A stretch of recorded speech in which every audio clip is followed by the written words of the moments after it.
Hoy nos metemos en un tema, complejo, las redes de poder, de influencia, que hay en torno a Benjamín Netanyahu y, bueno, su estrategia para Gaza.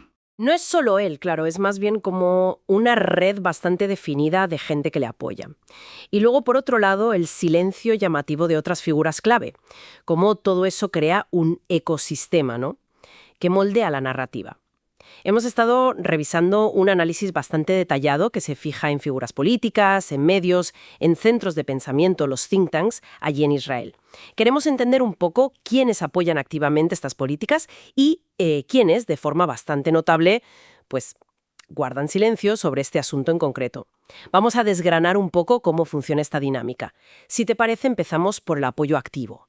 Se ve un círculo bastante claro que respalda las políticas de Netanyahu en Gaza, sobre todo gente de la derecha, círculos conservadores, por ejemplo, figuras políticas, Yuval Steinitz, que fue ministro del Likud, ¿verdad?, o analistas de estos think tanks influyentes como Emmanuel Nabon, del Colette Policy Forum. Todos ellos defienden las operaciones militares como algo esencial para la seguridad de Israel.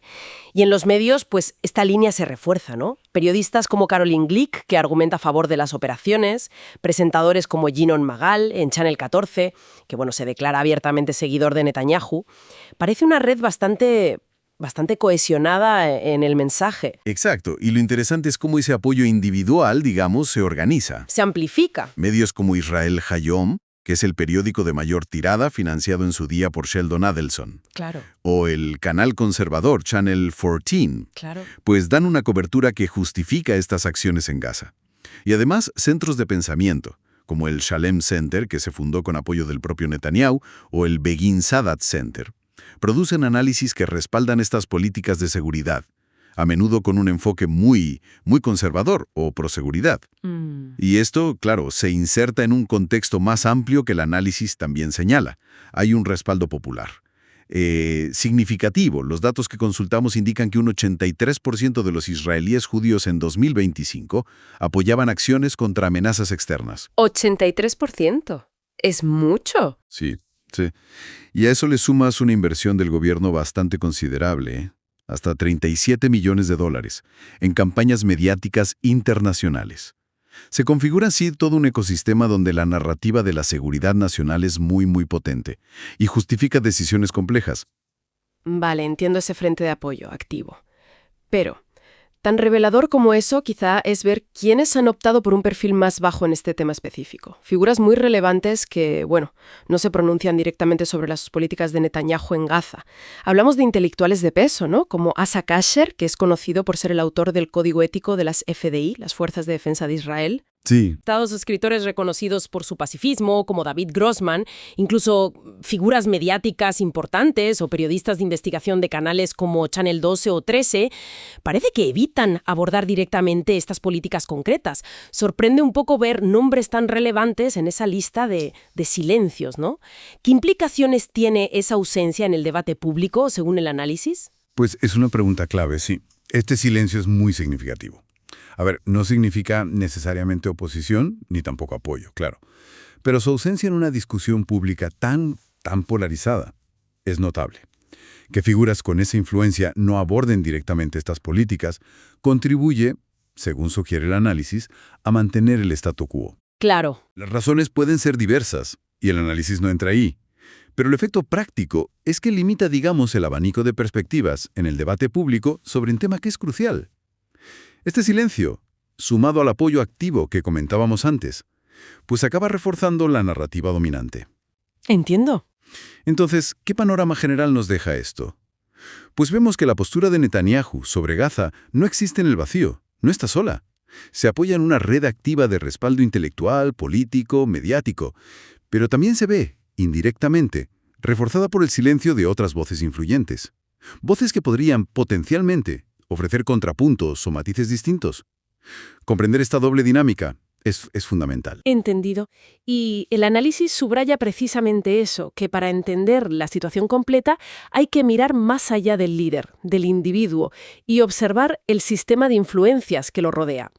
Esto nos deja con una reflexión para el final, quizá.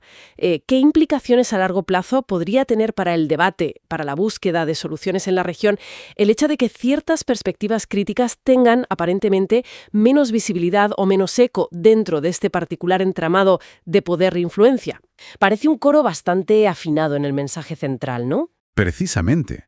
Lo fascinante aquí es, bueno, es ver cómo distintas disciplinas, filosofía, política, periodismo, historia, al final convergen para construir y solidificar esta idea central. La idea de que las acciones en Gaza son indispensables para la seguridad nacional. Es una justificación que se presenta como algo técnico, necesario, no como una opción política más, entre otras. Claro.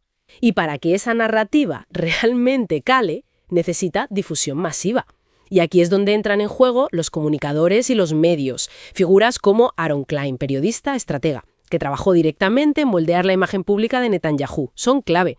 O Yinon Magal, presentador en Channel 14, un canal abiertamente conservador, que él mismo se autoproclama bibiista. Y no son solo individuos, claro.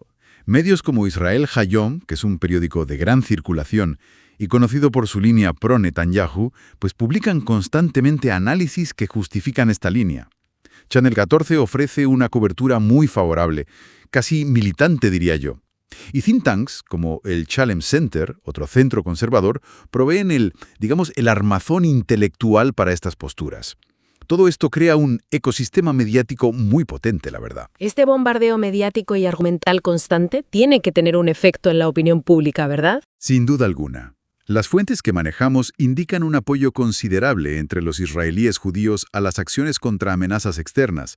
Hablan de un 83% según datos de 2025.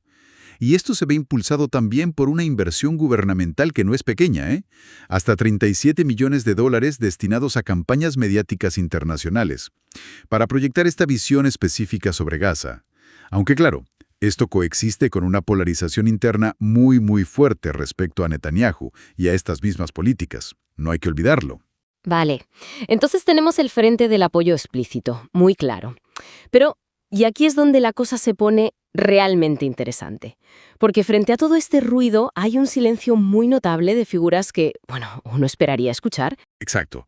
Y hablamos de intelectuales de peso moral como Asa Kasher, el filósofo que redactó el Código Ético del Ejército Israelí, o Moshe Halbertal, otro referente en ética, o escritores de fama mundial, voces tradicionalmente críticas o pacifistas como David Grossman o Edgar Keret. Su ausencia en el debate específico sobre las políticas actuales en Gaza, pues llama la atención, ¿sí?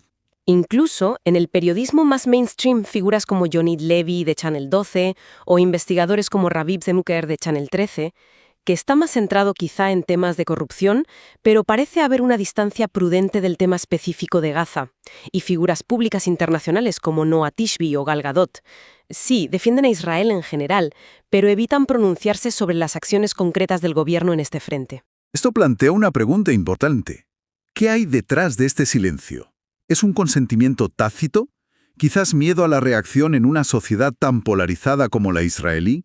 ¿O una calculada neutralidad, profesional o personal?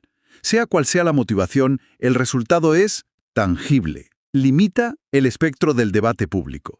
Deja menos espacio para discutir alternativas y, en la práctica, refuerza la narrativa oficial y el statu quo sobre Gaza. Entonces, resumiendo un poco, ¿qué significa todo esto? Que para entender la política sobre Gaza no podemos mirar solo a Netanyahu. Hay que analizar el sistema completo. Una red visible de apoyos que amplifica un mensaje muy concreto y una red, invisible de silencios influyentes que, queriendo o no, pues contribuyen a sostener esa misma estrategia y a modelar cómo se percibe todo. Exactamente. Es fundamental tener esa visión completa. Sí.